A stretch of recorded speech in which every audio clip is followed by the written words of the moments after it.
Il a fallu 20 ans à Nikki pour réaliser son jardin des tarots, une œuvre titanesque. Le jardin est comme un parcours qui conduit à l'intérieur de soi, un voyage initiatique.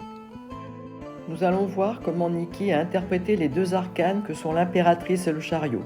L'impératrice et son défi, le chariot son chemin de vie. L'impératrice est la plus grande sculpture du jardin des tarots. Elle exprime ainsi ce que fut sa plus grande souffrance, son plus grand défi, guérir la fille, la femme et la mère qu'elle fut.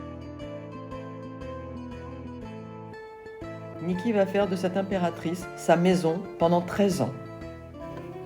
Dans le tarot, c'est l'arcane sans nom. Cette carte nous parle de renaissance, en quelque sorte, mourir à soi-même pour mieux renaître. Thème que Nikki aborde très clairement quand elle parle de son impératrice. Je voulais inventer une nouvelle mère, une déesse mère, et dans ses formes, renaître. L'arcane 13 est présent dans son référentiel.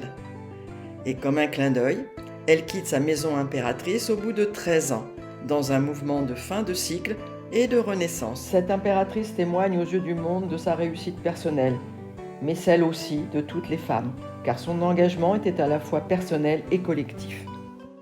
Elle exprime le dépassement de son défi, l'impératrice, en installant le chariot, sa voie, son chemin de vie, au cœur même de son défi.